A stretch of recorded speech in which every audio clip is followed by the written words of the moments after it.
ఇవాళ కొత్త కాదు అద్దంకి దయాకర్తో మాట్లాడడం అనేది. బట్ కానీ ఒక మంచి పొజిషన్లో అద్దంకి దయాకర్ గారితో మాట్లాడాలని నేను ఇప్పుడు ఇన్నాళ్ళ వరకు ఆగాను యాక్చువల్గా. ఎందుకనో అది ఇంకా వెనక్కి వెనక్కి వెనక్కి వెనక్కి ఎడుతోంది. ఎందుకని ఇది కూడా మంచి పొజిషనే. త్యాగరాజు లేకపోతే కొంతమంది అల్లూరి సీతారామరాజు అయితే కాను. త్యాగరాజు అనే దానికంటే కూడా పార్టీ నా పట్ల కన్సోల్ ఉంది డెఫినెట్గా. మేబీ ఇంకా వీలైతే ఇంకొక 5-6 నెలలు ఆగడానికో లేకపోతే ఎప్పుడు చేస్తారో చెప్పలేము. కాదు, అట్టే ఉన్న వాళ్ళు అట్టే ఉన్నట్టే, ఎక్కడి నుంచో వచ్చిన వాళ్ళంతా బాగానే వాళ్ళు వచ్చి పదవులు కొట్టేస్తున్నారు. ఎట్లా అనుకుంటే మనం తెలంగాణ మూమెంట్ చేసినాం, తెలంగాణ తీసుకురావడంలో క్రూషియల్గా ఉన్నాం. కానీ తెలంగాణ పార్టీలో తెలంగాణ ప్రభుత్వంలో మనమేం లేం కదా కేసీఆర్ టైంలో. అంతకంటే ఎక్కువేం కాదు, ఇది జస్ట్ ఒక టైం పీరియడ్ డిలే అంతే. టైం పీరియడ్ డిలే ఇన్నేళ్ళ మీన్స్ ఇప్పుడు 6, 9, 7, 8 నెలలు అయింది అంతే. కానీ మొన్న ఎన్నికలలో 2-3 సార్లు రేవంత్ రెడ్డి గారు మంచి పొజిషన్ ఇస్తాను, నాకు దగ్గర అని చెప్పి మాట్లాడిన తర్వాత ఇంత టైం ఎందుకు తీసుకుంటున్నారు? ఏంటి అసలు కారణం ఏమన్నా ఉందా? మీరు వద్దంటున్నారా, ఆయన వెనకేస్తున్నారా? ఆయన అసలు అంటే మొదటి దశలో కొంత అడ్వాన్స్డ్గానే ఉండే, బట్ అది కొంచెం ఇబ్బందులు గురైనట్టుంది. తర్వాత ఇప్పుడు మేబీ ఇప్పుడు ఆగస్ట్ తర్వాత కొన్ని ఉంటాయి, మార్చ్ వరకు ఉంటాయి, కొన్ని అయిపోయినాయి కదా చాలా వరకు. పోస్టులన్నీ కూడా ఫిలప్ చేసేసుకుంటున్నారు. ఇంకా కొన్ని ఉన్నాయి, ఇంపార్టెంట్ ఉంటాయి, చూద్దాం. ఇప్పుడు ఎట్లాగూ ఏమంటాం, దయాకర్ టికెట్ వదిలేసి చాలా పెద్ద త్యాగం చేసిందన్న దానికన్నా కొంత సార్థకత రాని. ఎందుకు వదిలేస్తారు టికెట్ అసలు? ఇక అక్కడ కాంపిటీషన్ హెవీగా ఉంది, అందుకనేనా గాదర్ కిషోర్ దగ్గరికి అసలు వెళ్ళినప్పుడు అసలు మనమేమి వాళ్ళతో అంటే మీన్స్ తుంగతుర్తి అనే దాన్ని ఒక రకంగా వివిధ రకాలుగా దాన్ని దూరం అవటం అనేది అప్పుడు కొంచెం ఆ రకంగా కొంత కనిపించింది, వాళ్ళందరితో దూరంగా ఉండటం. ఇప్పుడు మామూలుగా నాకైతే ఏమంటాము, రాష్ట్ర పార్టీ పనులే ఎక్కువ ఉండేది. కాన్స్టిట్యున్సీకి కూడా కొన్ని రకాల ఇబ్బందులు ఉండే, పోలేకపోయినాం అనే దానికంటే కూడా పోవడానికి ఇబ్బందికరం ఉన్న దాన్ని చివరి దశలో పార్టీ ఎవరికి సామేల్కి ఇచ్చింది, దాన్ని మనం 100% మనం సపోర్ట్ చేశారు. కరెక్టే. సో దయాకర్ కేవలం పదవుల కొరకు మాత్రమే ఉంటాడు అని, ఎన్నాళ్ళు పదవుల కోసమే ఉండకుండా ఎట్లా ఉంటారు పార్టీలో?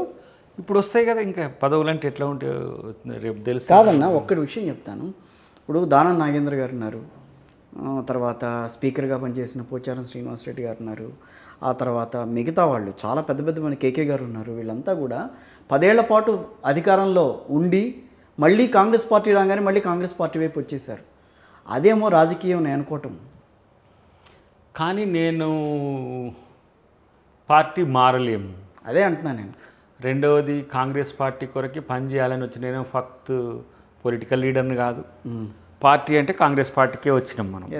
సో అవకాశాల కొరకు అటు ఇటు మారాల్సిన అవసరం నాకు రాదు కూడా ఆల్మోస్ట్ ఆల్. ఎందుకని అంటే ఆ తరహా రాజకీయ నాయకుని కాదు కాబట్టి. అంటే మీన్స్ అంటే అవకాశాల కొరకు ఇతర పార్టీలకు ఎంచుకోవాల్సిన అవసరాలు రావు.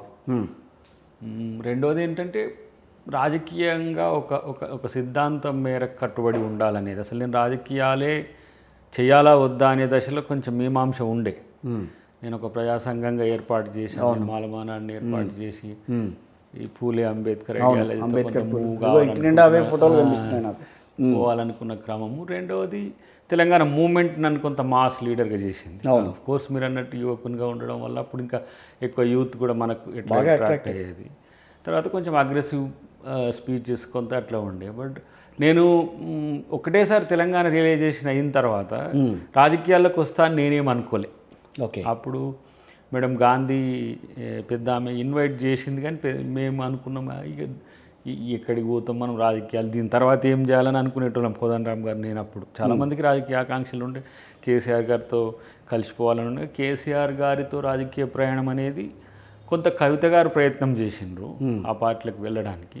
బట్ వారికి ఏం సమస్య ఉందో, అంటే మీన్స్ కేసీఆర్కి ఏం సమస్య ఉందో నాకు తెలియదు. కానీ ఇప్పుడు ఈమె ఇన్వైట్ చేసింది ఎవరు, పెద్ద ఆమె తర్వాత జాయిన్ చేసుకోవాలనే ఆలోచన దామోదర రాజేశ్వర గారికి వచ్చింది. అట్లా జాయిన్ అయిపోయినాం అంతే. ఇక నేను ఇక కాంగ్రెస్ పార్టీకి వచ్చిన తర్వాత మళ్ళీ ఇంకా వేరే ఆలోచన లేదు. అదే ఆలోచన ఎందుకు రావట్లేదు? అటు పక్కన బీఆర్ఎస్లోకి వెళ్దామని కానీ ఇటు పక్కన సరే బీజేపీలోకి వాళ్ళ ఎంతవరకు మిమ్మల్ని లోపలికి రమ్మంటారేమో ఆ తర్వాత సంగతి. బట్ అంటే అందరూ కూడా ఒకసారి ఒక గవర్నమెంట్ వచ్చిన తర్వాత గవర్నమెంట్లో కన్నా వెళ్ళటం ఒక ఆలోచన చేస్తారు.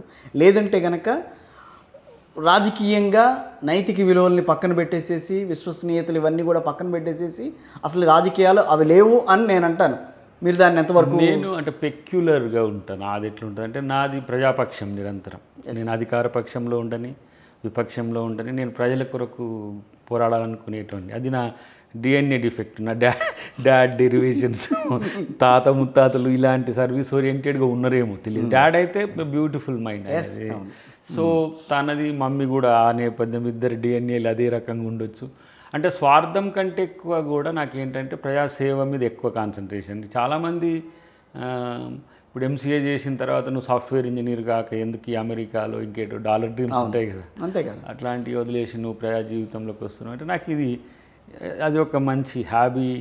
ప్రజలతో మమేకం అవ్వడం అనేది ఒక హ్యాబీ లాంటిది నాకు. ప్రజలతో ఉండకపోతే మనం బావిలో నీళ్ళు లేకపోతే చేపలు కప్పలు ఎట్లా గెలిగేలా అట్లా ఉంటాం. సో జనంతో ఉండాలనుకున్నాం కాబట్టి Congress party on that day power ఇచ్చిన పార్టీ తెలంగాణకు.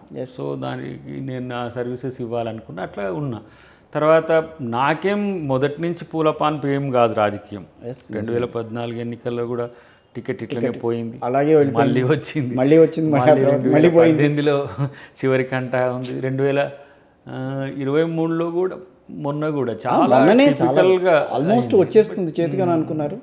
నేను అనుకున్నా నేను ఎప్పుడు కూడా వస్తే వస్తుంది, మీరు రాకపోయినా కాదు అద్దంకి దయాకర్కి సీట్ గ్యారంటీ అని చెప్పి మీడియాలో కూడా గట్టిగానే నడిచింది ఆ రోజుల్లో.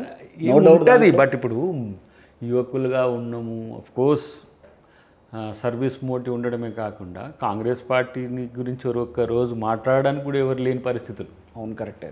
అట్లా ఉన్న రోజుల్లో కేసీఆర్ను గట్టిగా ఎదుర్కోవాల్సిన. సరే కేసీఆర్ గొప్పతనమా లేకపోతే మర్యాదనో తెలియదు, కానీ ఏ రోజు మా మీద అంత ఏం సీరియస్ యాక్టివిజం లేదు. కానీ ఓడగొట్టడానికి మాత్రం సీరియస్గా ట్రై చేసింది. సెకండ్ టైం ఆ ఈవీఎం మెషిన్స్ ఒక 20 కొంచెం మనోడు మా పట్ల సాఫ్ట్ విలన్గా ఉండేటోడు, పెట్టేకాడ పెట్టేటోడు అనుకో. కానీ అంటే మేమేం ప్రజల వైపు నుంచి ఒక రోజున కేసీఆర్ గారు మూమెంట్ చేసేటప్పుడు తన వాదం ఎలా ఉన్నా, ఆంధ్రాను తిట్టినా, ఆంధ్ర ప్రజలనో నాయకులనో విమర్శించినా గుడ్డిగా సమర్థించేటోళ్ళం కంటే కూడా దాన్ని సరిదిద్దే